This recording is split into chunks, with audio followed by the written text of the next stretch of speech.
أعوذ بالله من الشيطان الرجيم بسم الله الرحمن الرحيم الحمد لله وصلى أبدا على الذي به لنا الهدى بدا سيدنا محمد والآل وصحبه سوي النوال الوالي واجعل كلامي راشدا ومرشدا وفكرتي نور وقلبي أرشدا mbokk yi nga xam ni yéen a ngi bàyyi seen xel ci seen jotaay bii seen béréb bii di alxaqu saabit ci panel bi waaye ci page YouTube bi ci Facebook bi itam ñoo ngi leen di nuyoo ko ziar di leen ñaanal aw yiw te di ko sàkku ci yéen ak faren fu suñ kàddu mën a ak yi ëllëg waaye yéen ñi nga xam ne yéen a ngi bàyyi seen xel ci seen rajo Benno FM 106.0 fii ci Touba ñoo ngi leen di nuyu mboolem auditeurs yi di leen ñaanal jàmm te di ko sàkku ci yéen ci ñun ak équipe technique biñ àndal yépp buñ tuddee Serigne Mbacke Diop mu doy Serigne Mortala Fall ak mboolem ñi nekk ci wàllu xarala gi ak ñiy déglu ñëpp seen émission doxantu su dellu si na tey ngeen ci ànd ak seen mbokk Fallou Sylla ñu war a waxtaane tomb bopp dina amal solo ngir jublu ci laay birante waaye yeetante fas yéene cee ànd ak koo xamante ni macha allah ab xam-xamam de su ko sikki sàkka waaye itam gëstukat muy docteur Abdoulaye Cissé yaakaar naa jaar na fi jaarate fi te saa bu fi jaaree itam ñuy gis ñu di ko rediffuser lu bëree bëri rawatina ci rajo bi ngir am solo gum am solo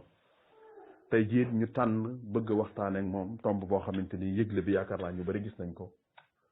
muy li ñuy tuddee viol docteur kon tey jii nuyoo bi day ànd ak laaj bu njëkk bi docteur ginnaaw boo nuyoo ak auditeurs yi ak auditrices yi nuyoo ak mboolem ñi nga xam ni ñooy internautes yi suñu laaj bu njëkk mooy lan mooy viol ci olof ak lan mooy noo ñuy définiral viol noo ñu koy tekkile ak noo ñu koy faram-fàcceele bu ñu noppee ñu doog cee teg laaj yi ci aju incha allah. auzu billahi min asheytaani rajim bismillahi rahmani rahim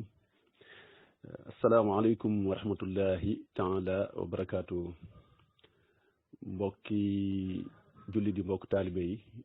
mbokki groupe alxaqu saabitun waaye tamit yéen waa auditeuru Benno FM 106.0 Touba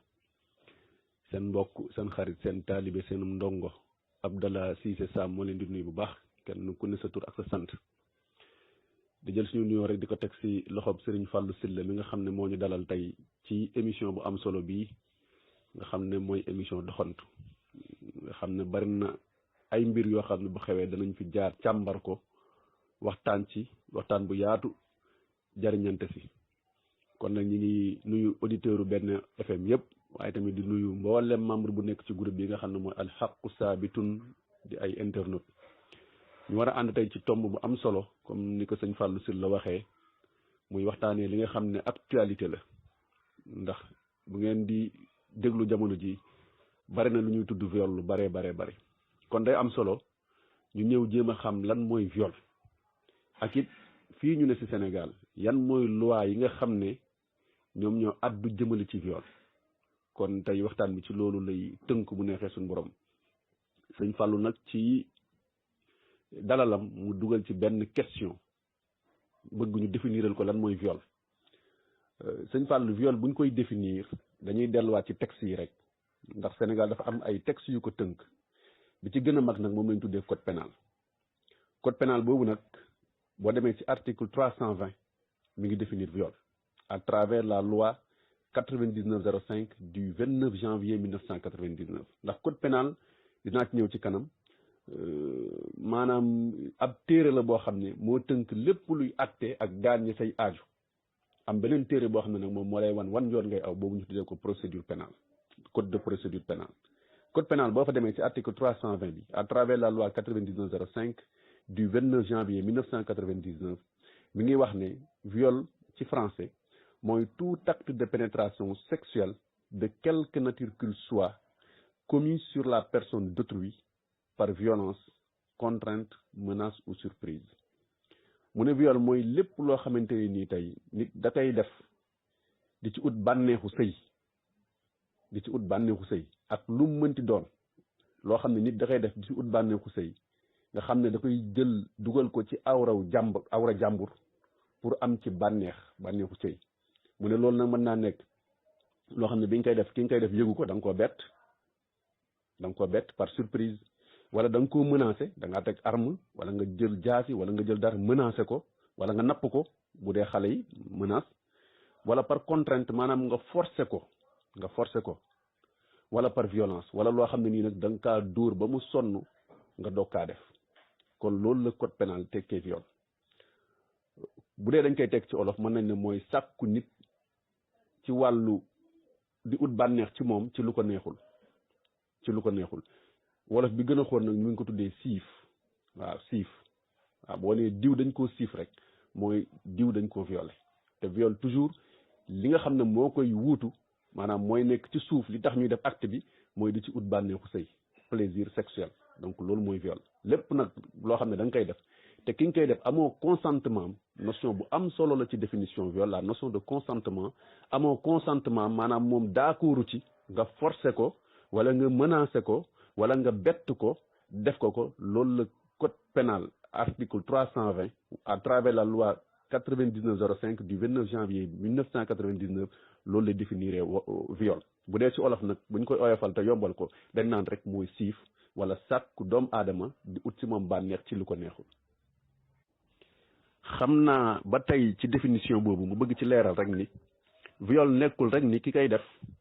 da koy def ci awra jàmbur maanaam ci awra rek lay doon déedéet dafa am yeneen i mbir yoo xam ne boo ko defee mën nañ jàpp ne loolu aussi viol la bu dee dañ ci ut bànneex par exemple nga jël ab objet lu mel ne bant tey wala lu mel ne big nga dugal ko ci awra jàmbur te neexu ko loolu viol lañ koy jàppee wala nga jël sa awra tey jox ko nit mu sex ko ci loo xam ne nii da nga ko koo forcé ñu koy wax ci tubaab fellation loolu aussi dañ koy jàppee viol wala nga jël tey sa baaraam dugal ko ci awra nit te neexu ko loolu aussi mën nañ koo jàppee viol mooy tout acte boo xamante nii rek de pénétration de quelque nature qu'il soit pénétration bi quelque nature qu'il soit ak lu mënti doon commis sur la personne d'autrui par violence contrainte menace ou surprise donc yooyu noonu ñu wax yépp tey képp ko def te ka nga koy def amoo ci consentement nanguwul loolu mën nañ koo jàppee viol kon définition bu yaatu la waaye buñ koy olofal dañ naan mooy siif wala sàkku nit ci lu ko neexul. docteur Abdoulaye Cissé Sam ñu ngi lay nuyoo ko ziar di rafetlu leeral yi nga ñu andil ci lan mooy viol ci tubaab ak ci olof xam naa laaj bi ci topp mooy sàkku ab xale moom daa mel ni boobu duñ ko woowee viol moom la ñuy pédophile yaakaar naa moom it lan mooy dëgg-dëgg loolu ak lan moo ko différencier ak viol parce que bu dee siif moom même xale mënees na ko siif waaye boobu dafa mel dañ ko ber wutal ko waneen tur xam naa bu ñëwee ba ci atte sax danañ ko laaj lan moo ko différencier la ak kii itam ci wàllu atte incha allah. waaw jërëjëf sëñ Fallou muy laaj bu am solo ndax comme ni nga ko waxee xale it mënees na koo siif kon lan mooy pédophilie ndax loi bi daanaka ñaar yooyu si la moom la mettre en exergue ndax dañ koo tuddee la loi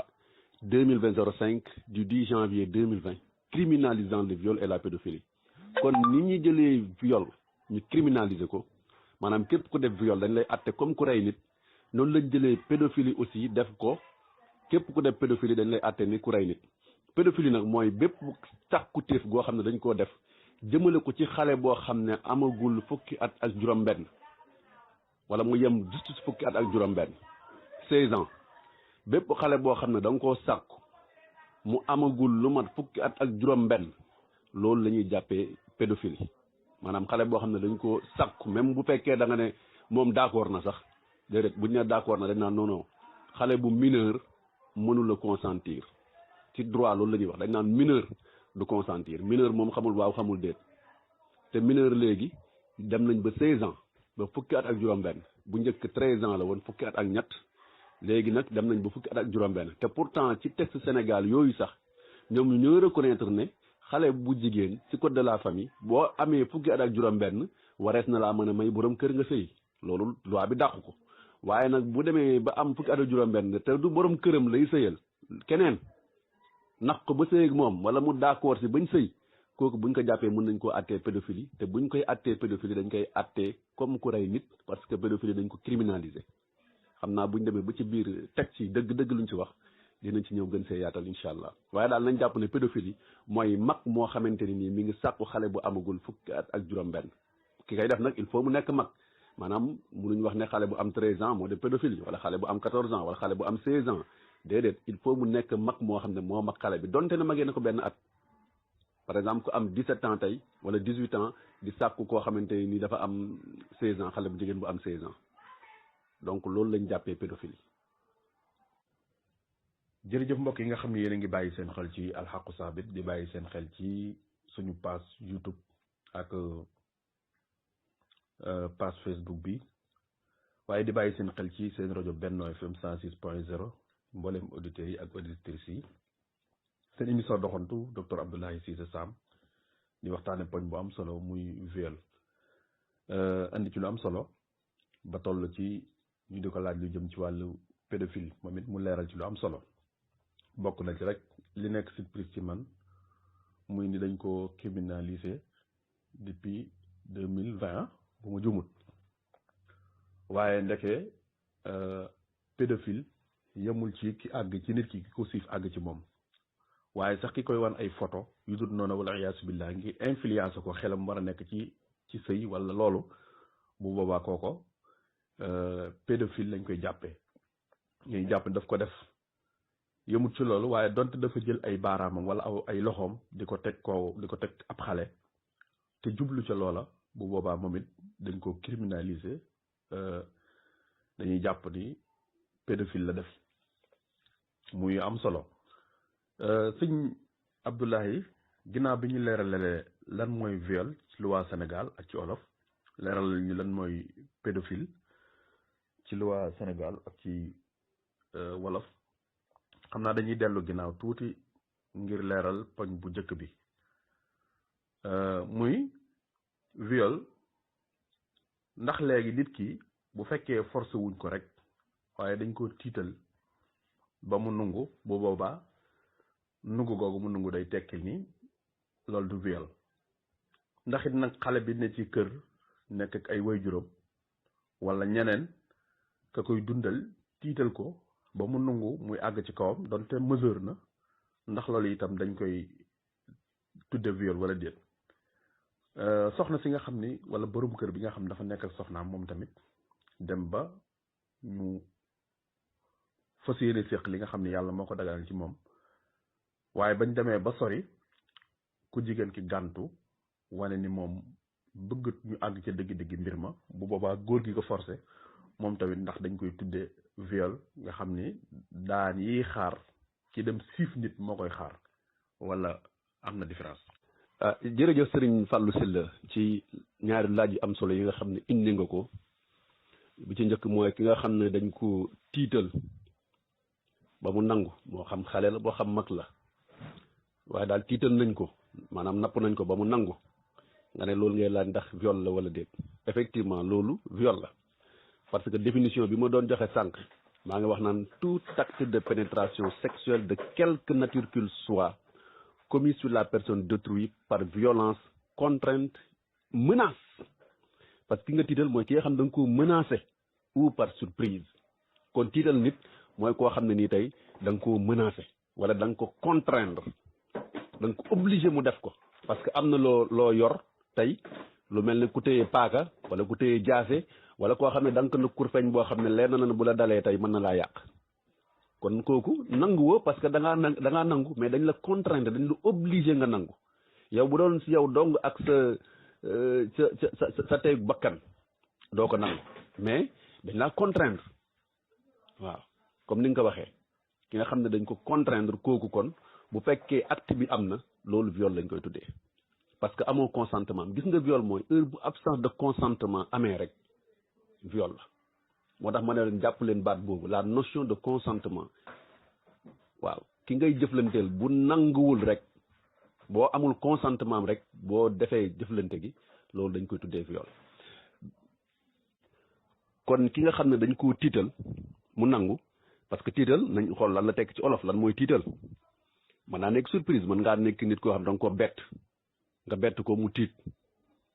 waaw nga ne ko damay tëdd ak yow nangam mu nangu da nga koo tiital loolu surprise la mën na nekk surprise tiital aussi mën na nekk ki nga yore dara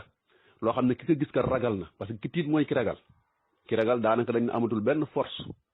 waaw daanaka loo ko def loo mu def ko parce que ragal na ba pare yóbbu nga fitam ki nekk ak xale bi ci biir kër gi xale bi ragal ko lool mu def dara ne ko hey boo génnee soo ko waxee dinaa la nangam boo ko waxee dama lay rendi boo ko waxee dama lay nangam yooyu yëpp ay menace la mais menace la boo xam ne tiital mi ngi ci suuf parce que xale bi day tiit moo tax du ko ñemee wax kon loolu dañ koy jàppee viol beneen bi muy li ñuy wax viol conjugal dafa am maanaam ci biir néegu sëy tey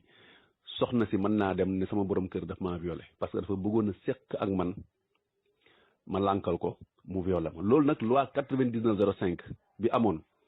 ci mois de janvier le 29 janvier 1999 ñoom ñoo ko teg boo demee ba tey ci code pénal article 320 mi ngi waxaat loolu viol conjugal boobu noonu kon viol conjugal loo xamante ni lu am la maanaam ci biir néegu sëy tey viol mën na faa am loolu nag li taxoon sax mu am ñu voté ko ba dugal ko ci texte Sénégal yi mooy dafa am jamono ci 1999 wala 98 avant ñuy voté loi bi xew-xew bu amoon boo xam ne benn waay dafa tukki woon ba ñëw jàppanteeg soxnaam bi mu ñëwee biñ jàppantee ci ngoon gi mu ne daa bëgg a sëy ak soxna si nag man dama feebar wéruma te effectivement soxna si dafa feebaroon dafa nekkoon ku wérut waa ji nag ne ko par force nag dama koy def si jàppante boobu ñu jàppante waa ji forcé ko yeew ko takk ko def la muy def soxna si nag jëlee ca feebar ñu yóbbu ko hôpital biñ ko yóbbu hôpital laataa muy gaañu ndax dafa mujj décédé si la ne kat man de sama borom kër daf ma doon forcé di tëdd ak man te moonte waxoon naa ko ne ko wéruma ci xew-xew boobu am ci lañ basé wu dugal viol conjugal ne léegi lu am la ci biir li nga xamante ni mooy biir néegu sëy am na ci texte de loi yi nga xam ne muy code pénal muy loi 99 dafa reconnaître li nga xam ne moom la ñuy wax viol conjugal kon lu mën a am la man nag ba ma ko déggee jaaxaloon na ma gis benn koo xam ne magistrat la en même temps nekkoon na procureur ma ne ko mais sëñ bi viol conjugal moom yéeme na lu doy waar la naka ngeen ko mën a àttee yéen juge yi mu ne ma man de àtte naa si ñaar yoo xam ne yëpp dama tëj ki ko def mu ne ma àtte naa si ñaar yoo xam ne yëpp dama tëj ki ko def mu ne ma bi njëkk mooy waa ji dañ koo may soxna si bañ maanaam mariage forcé la woon biñ ko mayee soxna si bañ ñu takk sëy bi mu bëgg tëdd soxna si mu bañ mu enlever ko jël ko rek yóbbu ko ba ci digg àll ba ànd ak ay xaritam ñu yeew ko ba mu dëgër waa ji fa la consommé mariage ba fa la sëy ak soxna si jógee fa dem ànd ak ay mbokkam porter plainte ñu ne waa ji da nga koo contraindre parce que amoo consentement wu soxna si mu ne loolu bi ma ko àttee dama koo tëj bi si desit mu ne comme bi ma nettali woon sànq la waa ji dafa dem ak soxna si ñu xuloo ci ngoon gi ba ci guddi gi mu bëgg a seq ak moom soxna si bañ moom it mu jóg ut ay fiil yeew soxna si digg lal bi tëdd ak moom soxna si xëy dem yóbbu preuve yi ñu àtte ko tëj ko mu ne ma ñaari cas yooyu yëpp def naa ko am na nag cas yoo xam ne nii moom du neex a am ay preuve waaye dafa am li ñuy wax ay cas yoo xam ne c'est des cas de flagrant délit xam nga flagrant délit mooy ñu jàppaloo loxo ci poche buñ la jàppee loxo ci poche nag moom daanaka pour nga layal ko day xaw a jafe donc loolu moo nekk ci li nga xam ne mooy viol conjugal effectivement suñuy texte de loi reconnaître nañ ko muy code pénal bi muy la loi 99/05 du 29 janvier 1999. waa kay jërëjëf docteur Abdoulaye. muy viol conjugal bu fekkee noonu lañ koy waxee loi bi daf ko reconnaître te mooy loi 99 ans am na solo lu mat a xam la itam lu mat a bàyyi xel la buñ fàtte ni suñ dëkk bi 95% ay musulman lañ wala mu ëpp ko sax nag waaye teewut am na ay loi yu ñu wote yoo xam ci la ñuy àttewoo si Abdoulaye Cissé Sam ndax mën nga ñëw indil dara lu mu néew ci avant 99 loi boobu maanaam fànn googu nuñ ci doon dundee diggante viol ak yooyu ak it loi 99 boobu maanaam fuñ ko jaarale ndax ab référendum la woon wala député yi ñoo ko wote assemblée nationale ak avant loolu maanaam ban loi moo fi nekkoon ci wàllu viol ak pédophile. waaw jërëjëf Serigne Fallou ñu ngi lay ziaraat baax di nuyu mboolem internautes yi nga xam ne ñu ngi topp waxtaan bi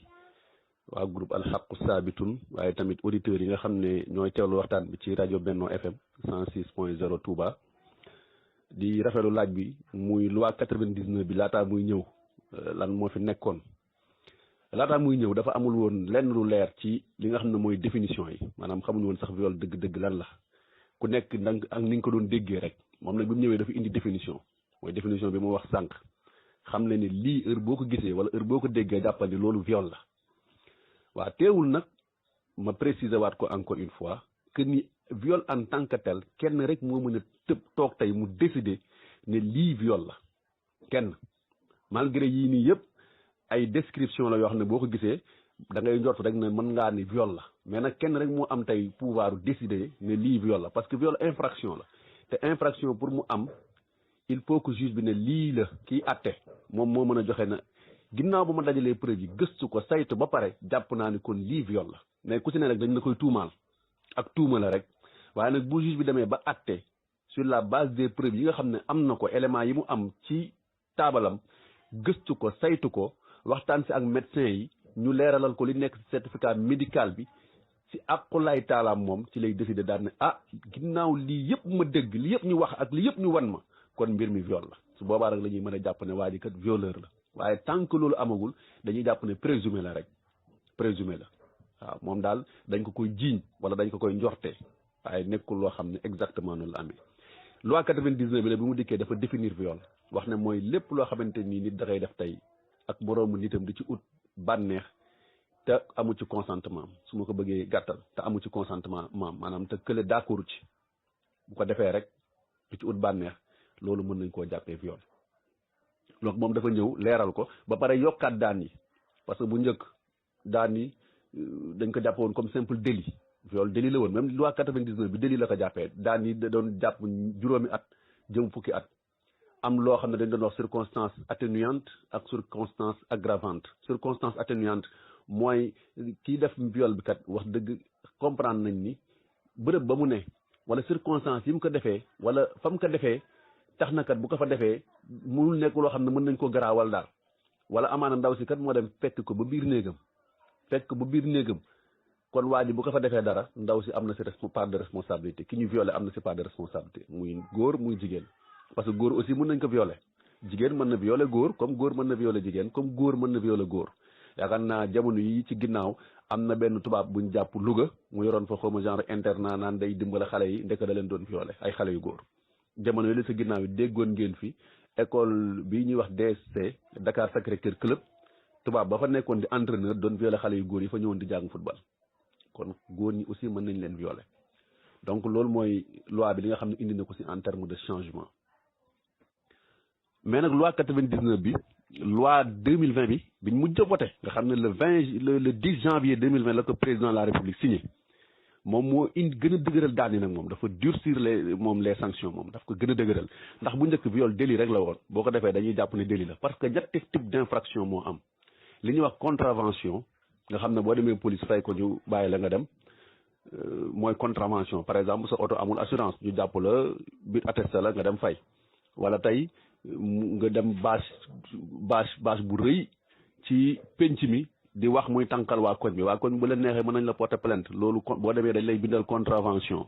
wala nga dem di def yoo xamante nii tey am xew wu mag di ko organiser boo xam ne dafa laajoon nga uti autorisation amu autorisation bu ko defee dañ lay bindal contravention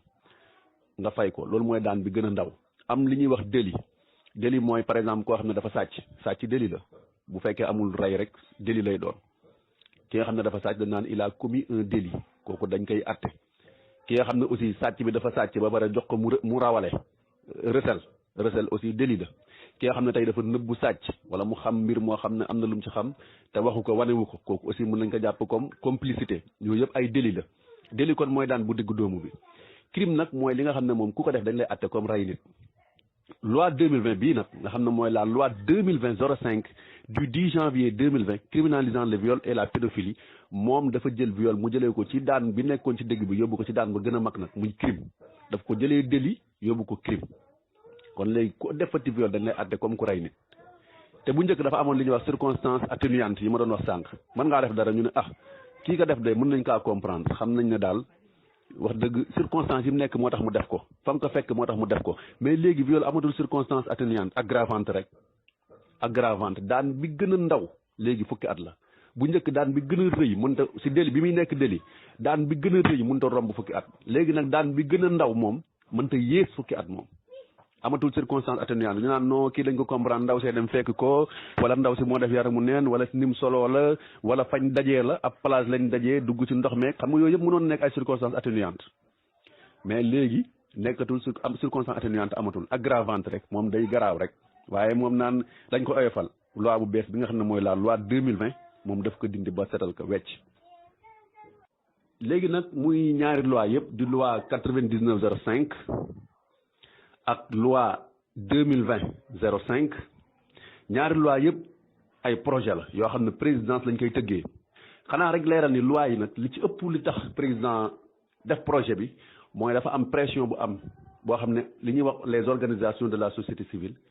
kuréel yi nga xam ne dañuy naan ñoom dañuy défendre àq ak yelleefu jigéen wala àq ak yelleefu doomu aadama ñoom lu ci bëri ñooy def la pression maanaam def ay marche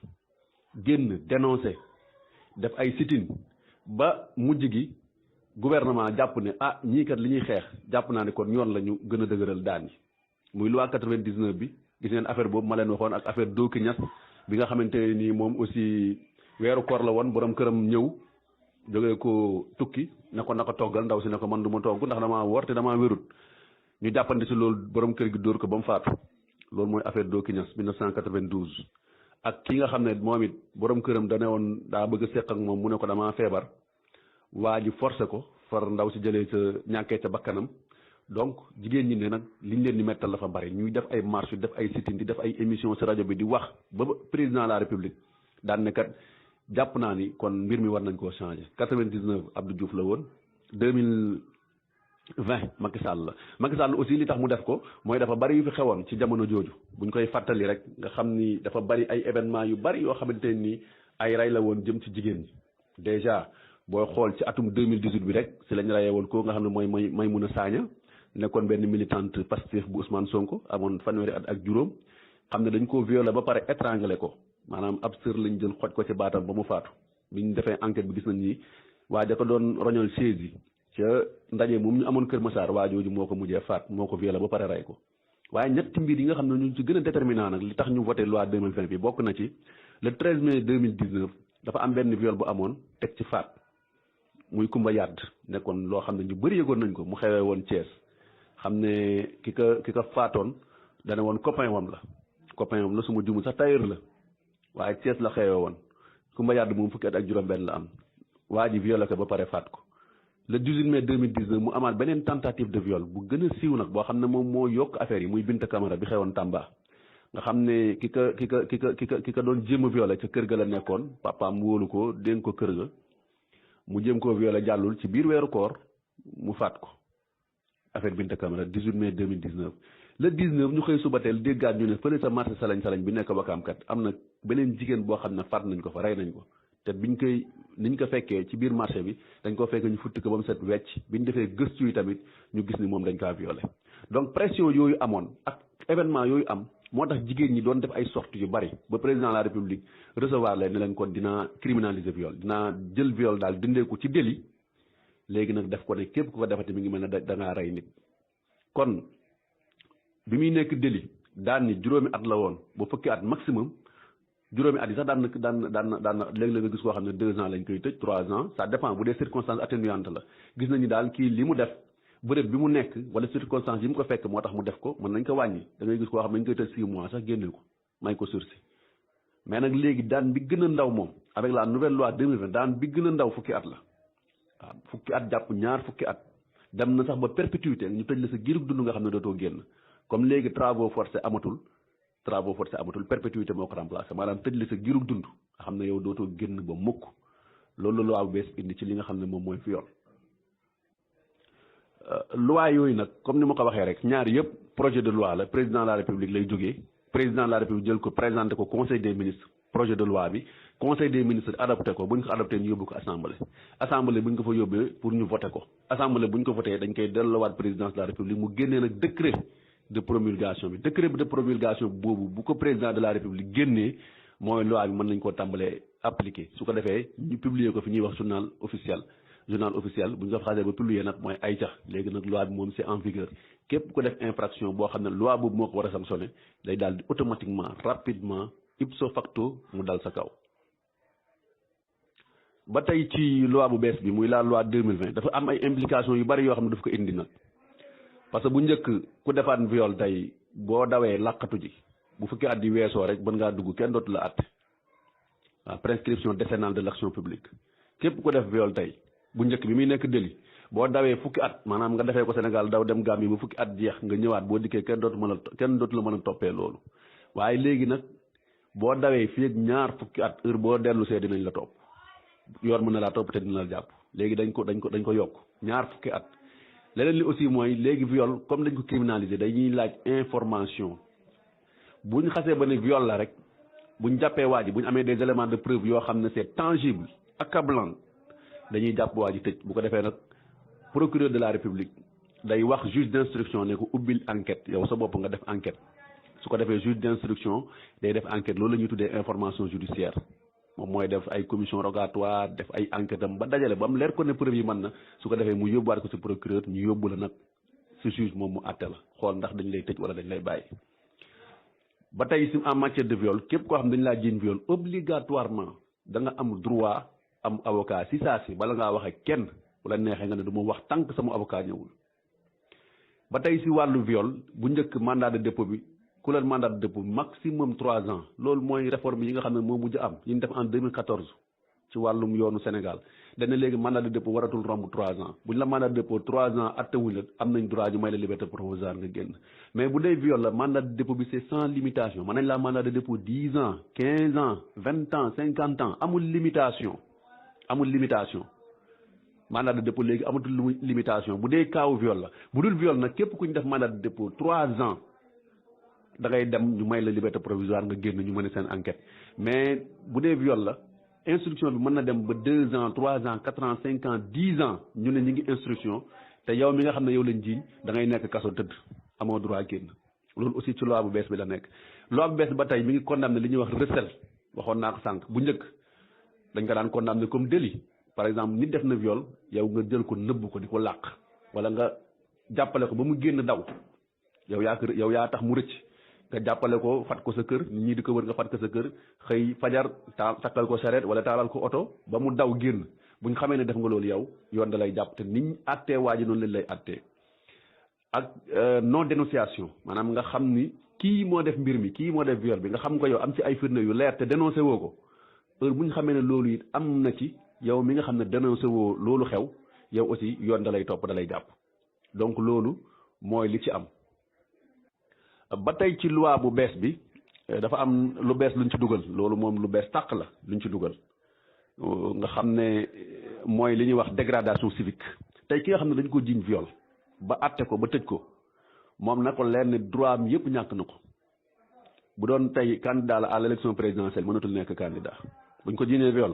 ba tribunal àtte ko ñu tëj ko moom mënatul a nekk candidat à l'élection présidentielle mënatul a nekk candidat ci benn élection ci dara. dama ni ak moomeelam li nga xam ne moo ko moom ses propres biens sax amatu ci droit mënatu ko contrôler ay moomeelam loolu mooy dégradation civique maanaam sax moomeel sax yow fi mu ne nii amatoo ci droit da ngay ut tuteur keneen koo xam ne moom moo koy doxal waaw yow mënatoo am dara waaw sax moomeel sax tey amatoo ko waxuma ne loolu waaye yow tuteur sax mënatoo koo nekk maanaam nekk tuteur tey nga ne kii maa ko yilif yow moom mënatoo yilif kenn. waaw mënatoo yilif kenn mënatoo nekk ci armée bi mënatoo servir armée bu dee fonctionnaire nga woon bi nga koy def boo génnee mënatoo nekkati fonctionnaire bu dee nekk woon fonctionnaire bi nga koy def nga génn bëgg a duggaat fonction publique ñu ne la mënta ne yow mënatoo dugg fonction publique waaw yow mënoo servir ci benn corps armée du armée du gendarmerie du police du douane du dara loolu aussi ci loi bu bees bi la te heure boo defaatee lu mel ne li nga defoon tey liñ la tëjoon dañ koy doubler bu dee 40 ans lañ lay tëjoon bii pas 80 ans lañ lay tëj bu dee 20 ans lañ lay tëjoon 40 ans lañ lay tëj yow tey ak sañ loo am njariñ loo am njariñ yow mënatoo liggéeyal kenn maanaam dañ lay dàq xanaa nga yor sa mbiru bopp te say mbiru bopp sax durant période bi nga xam ne dañ la kaa tëj nga nekk ci kaso bi yow say mbir bopp mënoo say def dara du yaay ne defal ma lii dafa déedéet tuteur lañ lay utal keneen moo lay doxal say moo lay defal say mbir mais yow amatoo droit di ko administrer tey keneen moom moo ciy nekk di la ci wuutu donc yooyu yëpp mi ngi ci loi bu bees bi ñu koy wax l'application de la dégradation civique nga xam ne yow say àq ak say yelleef yëpp dañ la koy neenalal dama ne say propre bien yow mënatoo koo yor tuteur sax mënatoo koo ne tey nga ne kii kat si man maa ko yilif yow mënatoo yilif kenn loolu aussi mooy nag 4e point bi nga xam ne loi bu bees ba dugal na ko ñu koy wax l'application de la dégradation civique. leer na nañ yaakaar naa li ñu bëggoon a xam ci wàllu viol xam nañ ko wala xam nañ ci lu mata doyloo li ñu bëggoon a xam ci wàllu itam pédophile xam nañ ko ni ko suñu réew jàppee xam nañ ci lu mata doyloo nga dugg sax ci pen yi ci am ak fi mu jaar nga indi yu tiis nag yu daw yaram wax dëgg yàlla yu metti muy ay jigéen yoo xamante ni dañ leen a sàkku ba noppi faat leen wala koo xamante ni dafa xir wala ku dof sax lay nuru fekk ku feebar sa tukki sa bànneex sa bëgg-bëggu bopp tax nga fàtte feebaram ba tax nga forcé ni da ngay séq ak moom ba séq ak moom mu jaare ca faatu biñ ci jógee nag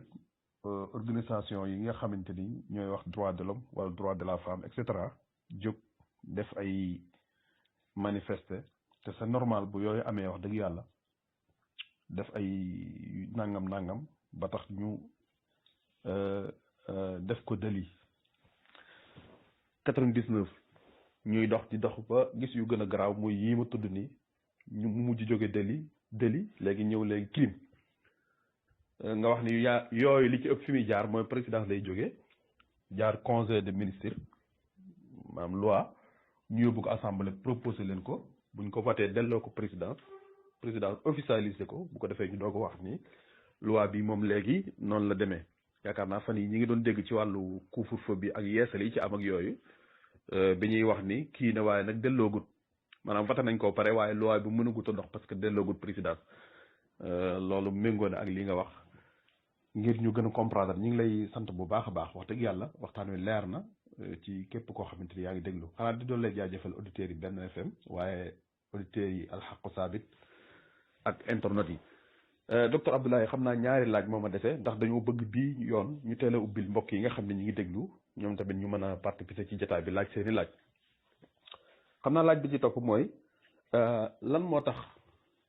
buñ nee délit mën ngaa dem fay waaye buñ nee crime li ci ëpp dañ koy téye ba noppi doog di gëstu maanaam crime dafay mel ni dañuy téye nit ki bu nit ki def na crime moom dañ koy téye maanaam buñ ko tuumaalee rek dañ koy téye ba noppi nag doog a dem gëstu ji ndax moo ko def wala déet maanaam dajale ay information buñ ne délit nag mën naa bañ a tëdd mën nañ laa woolu buñ la wooloo nga ñëw buñ gisee ni kii la ñu téye la loolu ndax noonu la demee wala. waaw jërëjëf sëñ Xaadim ci laaj bu am solo bi ñu ngi nuyuwaat mbokk yëpp ñi teewlu waxtaan wi ànd ci ak ñun di la jaajëfal bu baax ci laaj yu am solo yi nga xam ne à chaque fois yaa ngi koy indi wax dëgg yàlla. waaw bu dee délit moom dañ ko définir rek comme infraction à une loi mooy am na lu ñu fi tëral ni charte yow nga jalgati charte boobu boo jalgatee charte bi rek délit la lu ci bëri mën ngaa jalgati charte bi ñu jàpp la tëj comme tey ki nga xam ne dafa dem def sàcc ki def sàcc tey sàcc kooku dañ koy jàppee comme délit mën nañ ko tëj xool luñ koy condamné bu jeexee ñu bàyyi ko mu dem yoonam bu dee contravention nag moom da ngay dem contravention moom da ngay dem rek fay ñu ba jox la sa këyit nga ñëw jël sa oto dem wala nga ñëw mu jeex mais bu dee crime moom li nga wax crime moom dafa rëy ndax crime boo ko déggee rek jàppal ne mooy daanaka rey nit waaw bépp infraction boo gis ñu ne c'est une infraction criminelle mooy dañ koy atte comme ku rey nit nag dafa rëy moo tax ku ko def moom balaa dara xew dañ lay jàpp téye nag ci doog a gëstu mais aussi nee naa heure bu crime amee obligatoirement dañuy ubbi benn information judiciaire maanaam procureur day daal di sant juge d'instruction ne ko lii kat lu rëy la te it ki ko def daan ñu mag ñoo ko ciy fekk kon yow si sa bopp mëneel ma enquête nga xool ba xam lan ngay am ndax léegi nag juge d'instruction bu defee enquête ba am ay éléments accablants yu dajaloo xam ne lii jar na tey ñu wax ci bu ko defee juge d'instruction bu ko indee procureur si lay basé wu xool ndax dañuy jàllale dossier bi wala dañ koy neenal bu dee am na élément yu doy yoo xam ne jar nañu jàllale dossier bi waa ji nag ñu dóor ko mandat de dépôt mu dem tëddi prison léegi nag ba bés bañ koy woo mu ñëw taxaw si procès ut ay avocat ñu layal ko kaka porté plainte it ut ay avocat ñu layal ko kenn ku ne na nga indi say preuve wane ni kii def na kii ne keneen ki la kii défendre ki ne moom la def moom mu wane ni kii defut su ko defee nag juge bi moom si loolu lay basé wu sur ces éléments de preuve là dans son intime conviction ak xaqulaay taalaam mu wax ni ginnaaw liñ ma fi présenté yëpp ak ginnaaw li ma fi déglu yëpp jàpp naa ni waa ji daal dañ koy sosal rek waaye deful dara wala ginnaaw liñ fi wax yëpp ak lii ñu ma fi présenté nga xam ne ay preuve la scientifique jàpp naa ni waa ji lii ñu koy jiiñ moo ko def su ko defee nag mu prononcé la sentence daal ni kii tëjal leen ma ko nangam su ko defee ñu jàpp ko tëj ko ci loolu donc loolu mooy différence bi nga xam ne am na entre délit ak crime délit moom mën nga ko def ñu tëj la 3 ans wala 2 ans boo tëddee 6 mois mën nga ñaan liberté provisoire ñu bàyyi la parce que infraction bu yema mbaay la bee nag moom infraction bu mag la moom moo gën a mag ñetti nature infraction moo am contravention délit ak crime bu mag a mag bi nag képp ko def moom balaa dara xew moom dañ lay jël jàpp tëj léegi nag di xool ndax dinañ la bàyyi wala déet loolu aussi booy xool mooy suñ système juridique la ni mu tëddee parce que dafa am ñaari modèle juridique yoo xam ne dafa am muy modèle accusatoire ak modèle inquisitoire modèle accusatoire ñun moom lañ am Sénégal modèle accusatoire mooy buñ la xasee ba accuser mbir am des éléments de preuve yoo xam ne ni juge bi mën na si basé wu daal ne kii de lii moo présenté gum doyee gum na ma kon téyel leen ma waaj en attendant léegi nag ñun ñu mënewaat beneen enquête xool ndax dëgg la wala déet c'est-à-dire da ngay am des éléments de preuve yu xaw a tangible rek mën na bañ a sax dëgër waaye daal waa ji moom juge bi mooy apprécier bu basé woo daal ne non lii mu ma présenté doy na ma non téyel jël leen waa ji ngeen dencal ma ko ñu continuer enquête bi après ñu dóor la mandat de dépôt tëj la di def enquête bi nag bu ñu demee bu boucler ko juge d'instruction souvent moo koy def wala officier de police judiciaire buñ ci paree nag daal di lay indi procès nag atte la bu dee modèle inquisitoire bi mooy modèle bi nga xam ne anglo-saxon yi moom lañ am wala américain yi ñoom duñ jàpp nit ki lu dul ne dañoo am ay preuve yu leer naññi nga xam ne tey boo ñëwee porter plainte nit indi say preuve juge bi si boppam balaa jàpp waa ji da koy mettre su nañ lañ ko tuddeeti danaan def xoolal leen ma ko yow en attendant duñ la tëj waaye nag ñi ngi lay bàyyi xel waaw duñ la tëj waaye nag ñi ngi lay bàyyi xel waaw ñi ngi lay bàyyi xel wax police ne leen de leen ma ko toppal fexe leen ba bu mu génn dëkk bi waaye nag du tax moom ñu tëj ko moom waaye nag ñi ngi lay wax ne la indi nañ fi plainte boo xam ne que dañ la koo porté loolu mooy modèle inquisitoire bi indi nañ plainte boo xam ne dañ la porté duñ la jàpp parce que amaguñ élément yoo xam ne firnde na ne lii doy na pour ñu jàpp la doyagul waaye nag tey mënoo génn yow dañ lay mettre sous observation judiciaire léegi dañ lay teg rek di la seetaanaale di la xoolaale buñ demee nag ba dajale preuve yi ba pare ba mu leer leen ne tey kat lii ñu am moom lu wér la lu taxaw la lu dëggu la su boobaa nag ñu oola ne la sëñ bi li ñu am doy na sëkk su boobaa nag lañ lay doog a jàpp tëj la mandat de dépôt nga doog a xaar sa procès c'est-à-dire ñaari modèle juridique yooyu ñaari modèle de procédure yooyu moo am te wuute Sénégal nag ñun modèle accusatoire lañ am boo xasee ba accuser nit ki rek loo am si ay éléments de preuve lu mu ndaw certificat médical rek tey mën nga si tëj nit certificat médical rek juge bi xool gis ni certificat médical ITT de 21 jours après ñu ne placé leen ko mandat de dépôt fait certificat médical taxul ñu tëj la da nga indi certificat médical indi sax yeneen i preuve juge bi ne la doyagul lii doyul dama nga uti yeneen preuve wala nga bàyyi ñu def suñu enquête ba pare waaw loolu mooy modèle inquisitoire bi moom la américain yi def wala anglo-saxon yi de manière générale bu dee Sénégal nag modèle accusatoire lañ am ñoom buñ la accuser rek élément de preuve yu ndaw ñu jël la tëj la mandat de dépôt commencé nag di ut ay preuve léeg-léeg nga gis kuñ tëj 5 ans génnee ko daal ne ndeka de waa ji defut dara de ñu bàyyi la nga dem nga perdre sa 5 ans comme ça parce que modèle bi ñu am moo adapté wul ak loolu bu dee fee nag moom heure buñ la tëjee rek mooy am nañ vraiment ay preuve yu dëgër këj yoo xam ne si la ñuy basé da ngay gis tey nit def dara ñu am ay éléments yoo xam ne tey bu doon fii da lay leer ne kii waxuma la ne dinañ ko mettre mandat de dépôt mais bu doon atte sax tëj nañ ko te ñoom duñ ko mettre mandat de dépôt dañ naan ko non demal waaye nag yaa ngi sous observation ñun ñu ngi lay xool boo naree génn wala nga daw nag danañ la jàpp tëj la ci kaso bi waaye nag moom duñ la xañ sa liberté moom di defaale seen enquête heure bu ñu demee ba enquête bi jeex nag ba mu leer leen ne kii lii ñu koy jiiñ moo ko def ñu woo ko bu ñu demee ba enquête bi jeex aussi ñu gis ne kii kat li ko gars yi di wax amuñ benn élément de preuve bu koy firndeel dañ naan ko sawaay fi mu ne nii fu la neex dem fu la neex génn mais duñ la tëj mukk di doogu uti preuve ñoom balañ laa tëj rek mooy am nañ preuve yu dëgër këj ñu doog laa tëj nga xam ne buñ la tëjee rek yow sa procès ngay xaar ñaari modèle procédural yooyu moo am yoo xam ne bokkul. waaw kay notion bi ma doon xool sànq mooy contrôle judiciaire waaw mooy yow fi mu ne nii bàyyi nañ la ngay dox waaye nag justice mi ngi lay topp mi ngi lay xool mi ngi lay saytu amoo droit génn fenn notion contrôle judiciaire la sànq maa ngi wax observation mais contrôle la contrôle judiciaire maanaam ñi ngi lay bàyyi di la xool waaye nag tëjuñu la waaye nag amagoo droit génn yaakaar naa jamono la si ginnaaw si CREI bi am na ñoo xam ne noonu lañ leen defoon tëjaguñ leen waaye nag dañ leen waxoon amu leen droit génn Sénégal ndax ñi ngi gëstu seen i mbir heure bu ñu demee ba seen i mbir leer ñu ne ñu yéen a ko def nag su boobaa rek dinañ leen woo te dinañ leen tëj bu fekkee ne gëstu nañ ba gis ni ñun kat liñ doon gëstu wax dëgg amuñ ci benn firnde ci liñ ko jiiñ kon kooku dañ koy bàyyi mu dem dox soxlaam donc loolu mooy notion wu contrôle judiciaire kon ñu ngi sant ñëpp di gërëm ñëpp xam naa di déglu di teewlu bu dee am na ay laaj incha allah bu ko defee ñu jëm see ñëw bu fekkee amul ay laaj it ñu santaat ñëpp di gërëm ñëpp rawatina waa groupe bi nga xam ne mooy alxaqu saabitun suñ njiital sëriñ Fallou Sylla sëñ Amni Moustapha Kamal Ka ak jëwriñ ñëpp waaye tamit di sant waa auditeurs yi nga xam ne ñu ngi doon topp waxtaan wi ci rajo bi nga xam ne mooy Benno FM 106.0 fële ca Touba di nuyu tamit sunu mag soxna Koura Cissé ak borom këram sëriñ Fallou Niang lu ci bëri dañuy topp émission yi di ñu ko waxaat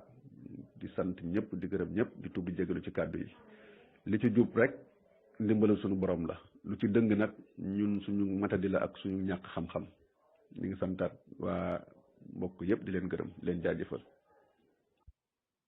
waa dese nañ ñaari laaj ngir ubbil nit ñi jotaay bi incha allah laaj bi mooy lii ñu doon wax ci wàllu pédophile ak wàllu viol ndax loolu mën naa am ci góor yi ci góor ñi ak ndax loi bi prépare na ko par exemple am na xale bu góor boo xamante ni xale bu jigéen moo ko violé wala góor goo xamante ni jigéen moo ko violé ndax léegi bu boobaa peine yi benn lay doon ak it ndax loolu maanaam expérience wane na ko daal di loolu am na ñu xam ci lees mën a àtte wala boog lees mën a yóbbu ci yoon li tax may laaj lii nag dafa am man ku ma mas a wax ni moom benn waayam maanaam ki ma wax man xam naa ko waaye nag kam wax xamu ko kilifa moo doon ñëw ci moom di jënd lu bari maanaam ko am tur daal di jënd lu bari ba benn bis mu jënd ni ko indil ma ko kër ga maanaam kilifa gu jigéen bi mu ko indee fekk na kër gi bari ay nit mu ne ko andi ko ci biir mu andi ko toog ci saal bi kilifa ga dugg ca biir bi mu duggee ni ko agsil mu agsi fekk mu def yaram mu ne mu téye ko xëcc ko waa ji insisté mu ni ko xam nga ni li ma doon jënd fan yi ak prix yi ma koy jënd ëmm ci benn yitte waaye yow yaa ma yitteel waa ji insisté mu ni ko boo deful li ma wax ma yuuxu ni danga ma doon viol te boobaa la ci fekk yaa xam ak la ca xew ginnaaw ba xëy na du jara àgg waaye loolu am na ku ma wax ni am na loolu mooy tax may laaj ndax viol mën na am ci jigéen def ko góor wala déet bu boobaa itam ndax ñooy bokk pen wala déet ndax am bu fekkee am na itam ndax am na expérience maanaam xamees na ko daal xamees na lu mel noonu lu ma sa am wala même buñ ko xamante am na exact loolu mooy laaj bi nga xam ne moom la ñuy daaneele ubbil mbokk yi jotaay bi incha allah. macha allah sëñ Fallou amati na solo lool wax dëgg yàlla laaj bi ndax jigéen moom mën naa violer góor ndax jigéen mën naa siif góor waaw am na de texte bi prévoir na ko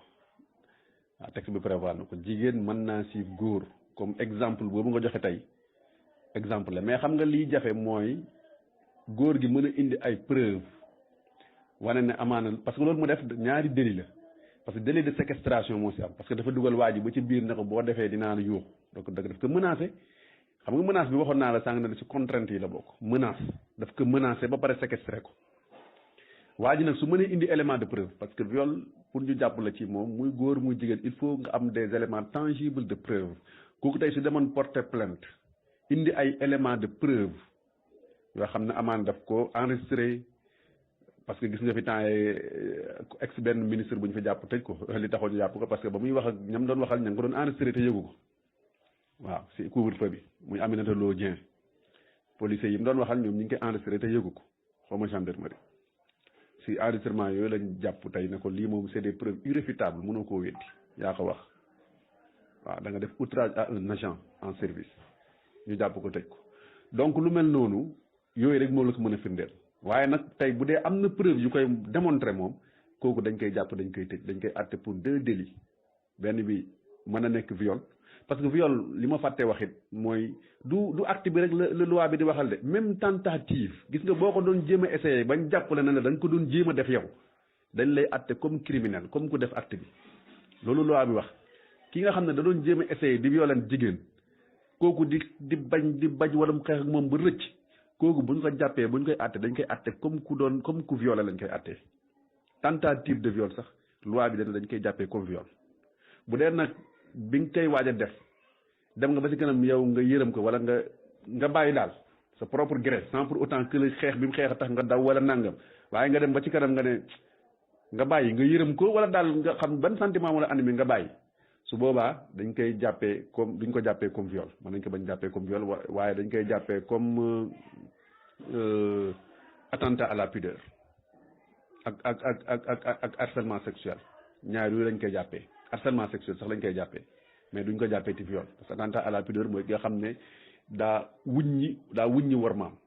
dindi ay jëreem wala nàngam pour neexal pour wan nit pour jubal ci xelam daal wàllu lu jëm ci wàllu sëy mooy attentat à la pudeur loolu tamit loi bi wax na ci mais bu dee cas bi ma wax moom kooku dañ koy jàppee harcèlement sexuel maanaam dafa topp ndaw si dem ba ci kanam moom ci de son propre gré mu bàyyi li mu ko doon toppee waaye bu dee ndaw si xeex bi mu xeex wala dañ koo bett moom waa jooju tax mu bàyyi dañ koy jàppee comme violeur bu ñu koy àttee dañ koy àttee comme ku def viol noonu lañ koy àttee. leneen li nga xam ne moo amit ci laaj bi nga indi ba tey mooy bari na ci tey jigéen ay mag ñoo xam ne dañuy jël ay xale yu ndaw di leen tëddee niñ koy waxee bari na ñu bari tey buñ xamee jigéen ñu ci bari seen ñu leen mag lay doon ñu leen mag day am ay mag yi jëmm di jël ay xale yu ndaw di leen tëddee mais loolu viol la waaye juru xale yooyu heure bu ñu xamoon loolu bu ñu porté plainte ndaw soosu dañ koy tëj te dañ koy àtte comme viol amaana nag ndax am na cas bu ci am man xawma ci benn cas xam naa may préciser rek ne man nekkuma juriste nekkuma kuy liggéey ci wàllu yoon waaye nag yàlla dafa def sociologie laa def ak psychologie sama mémoire ma bind ko si viol en 2016 bi may def sama mémoire KFPC certificat d'aptitude aux fonctions de psychologue conseiller dama ko bindoon si li ñuy tuddee la dimension psychologique de la prise en charge des victimes de violences sexuelles basées sur le genre man si loolu laa bindoon sama mémoire c'est-à-dire dimension psychologique dans le dispositif de prise en charge des victimes de viol ñi nga xam ne dañ leen di violé ndax ñi ngi leen di psychologiquement ndax ñi ngi leen di toppatoo ndax ñi ngi leen di jël en charge yi parce que loolu booy xool ci Sénégal moo xaw a manqué ci dispositif de prise en charge bi dinañ la yóbbu nga dem hôpital faju dinañ la yóbbu utal la avocat waaye nag ndax dinañ la topp pour yow sa bopp parce que viol dafa am ay séquelles yu muy des ci bopp yu muy bàyyi ci bopp victime bi man nag domaine boobu laa doon gëstu si wàllu viol loolu moo ma tax may gëstu si viol ba yu si bari ma xam ko ci waaye nag nekkuma koo xam ne juge laa di liggéey tribunal wala ma nekk juriste koo xam dafa jàng droit mais bi may def sama mémoire ci psychologie pour ñu jox ma diplôme bii nga xam ne moom lañ tuddee certificat d'aptitude aux fonctions de psychologue conseiller en orientation scolaire et professionnelle si laa doon gëstu sama mémoire le dispositif de prise en charge mu gisoon ni li ci manqué daal mooy la dimension psychologique donc ma doon interroger ay nit ñoo xam ne dañ leen violé woon ñu ma doon nettali seen jaar-jaar ala kulli xaal kon dinaa defaale ay gëstu ci li nga xam ne moom mooy viol ci laa xamee texte yi nga xam ne aussi ñoo ko régir mais mënu mën a jox tey benn exemple ne la bii de àtte nañ ko tribunal yu bari yu ma ciy wax it ay magistrat laa doon laaj ñu may wax ne ma bii nii lañ ko àttee nii lañ ci defee nii lañ ci defee donc lu ci bëri ci ñoom laa ko taataane indiwaat ko fii di ko fi présenté leneen li ci amit mooy xaaral ma ñëw ci beneen vocal leneen li ci amit mooy souvent gars yi dañuy faral di wax ni ki nga xam ne dafa accuser nit ki de viol nga xam ne day yàq àddunaam yàq dundam yàq image am yàq deram kooku tey bu ñu demee ba enquête bi ñu boucler ko ñu gis ni kii kat li ñu koy jiiñ defu ko waaye deram yàqu na fii kuñ fi xas ba jiiñ viol sa waa koñ yëg ko sa der yàqu na ba ngay faatu moom dañ lay jàppee rek ne kii de mus naa violé waaye danañ ko njott si yow même bu dee tey yoon setal na la maanaam dafa nekk tuuma lu ñaaw la loo xam ne da lay topp ba ngay faatu ku ko weddi laajal Cheikh Yérim Seck am na ñoo xam ne fu ñu ko xoolee ci télé bi li ñuy njëkk xalaat rek mooy kii violeur la waaw li ñuy njëkk xalaat loolu la ñuy gis ci moom donc ki nga xam ne dafa jiñaate loolu tey loi bi damaa jàpp ne waroon naa prévoir ne moom bu ñu demee ba def enquête xam ne lii mu jiiñ waa ji amul daan ñu waroon teg waa ji moom ñu teg ko moom su ko defee tey balaa nit di jóg tey di jiiñ kenn viol di nga ko xoolaat bu baax di nga ko xalaataat bu baax waaye tey bu fekkee tey dañ laa jiiñ ne la yaa violé nga dem ba procédure bi jeex yow bu la neexee nga toppaat ndaw si de mais pour beneen délit te loolu délit rek la ñu ngi koy toppaat mooy dénonciation calomnieuse wala diffamation ñaar yooyu nga koy topp dénonciation calomnieuse mooy koo xam ne daf laa waxal loo deful lu ñaaw yow nga bëgg a réparer loolu soo ko toppaatee ci loolu moom dinañ ko topp mais mënuñ ko seet daan lu ëpp fukki at mënut a ne parce que délit la parfois sax 6 mois lañ koy daan 3 mois wala 1 an 6 mois ferme 6 mois avec sursis dénonciation calomnieuse donc loi bi foofu laa jàppee ne man dafa am ay failles ndax ki nga xam ne da nga koo jiiñ tey boo ko jiiñee bu ñu ko condamné atte ko ne moo ko def liñ koy tëj li gën a ndaw a ndaw mooy fukki at yow mi ko jiiñ tey bu fekkoon ne jiiñ nga ko ñu dem ba def enquête xam ne lii nga koy jiiñ amul lañ ko waroon a daan yow moom lañ la waroon teg bu dee fukki at lañ ko war a daan yow war nañ laa daan fukki at bu dee ñaar fukki at lañ ko waroon daan yow war nañ laa teg yow ñaar fukki at waaye nag malheureusement foofu la loi bi amee ay failles. waa kay jërëjëf sëriñ Abdoulaye Cissé Sam jaajëfal nañ la bu baax a baax ak ñi doon topp seen béréb bi di Al Haqqu Saabitun di topp ci page Facebook bi ak ci seen YouTube bi waaye di nuyu mbooleem auditeurs yu Benno FM 106.0 ci njiital sëriñ Mortala Fall di nuyu bokk yi nga xam ni yëpp ñu ngi koy bàyyi xel di ñaan yàlla mu may ñu jàmm te jàmmal ñu def ci suñu réew mi jàmm. xam naa jamono ji kuy wax ci yu mel noonu doon na baax sax nga am ay laaj yu ci jëm waaye nag ngir xëy na moytu ay position ak yooyu moo tax ñun jotuñ cee laaj waaye mbokk yi nga xam ne ñu ngi déglu am nañ sañ-sañu laaj yi bu ko defee bu juboo docteur dina ci tontu di jaajëfalaat bu baax a baax docteur Abdoulaye Cissé di ko sant di ko gërëm di ñaan yàlla yokk xam gi ak man gi wax dëgg yàlla nit la ku oyof ku bëgg lu baax ku bëgg itam nit ñi xam seen diine xam kilifay diine yi waaye ku bëgg la itam nit ñi xam seeni luwaay réew ba lu ci jara gàntal ñu gàntal ko maanaam lu ci jara soppi ñu dox ngir mu soppiku waaye itam fi ñu war a moytoo ñu dafa moytoo Cheikh Abdoulaye wax dëgg yàlla am nañ mbégte bu baax a baax duñu fàtte bu baax a baax di nuyu Serigne Hamdi Moustapha Kamal Ka mi nga xam ni suñu diggante ak Abdoulaye moo ñu xamale wax dëgg yàlla ak di ñu conseil ci wàllu émission yi lu bëree bëri ba ci émission bii moo ñu soññ ni ñu nañ def ab émission ci wàllu viol ndax it jar naa xam naa dina dugg bu fekkee jot gi may na ko incha allah defoon na ab sëñ bu wane ni mi ngi teewlu ñoo ngi gërëm waa Al Haqqu Saabitun yëpp asalaamaaleykum wa rahmatullah xayaakumullah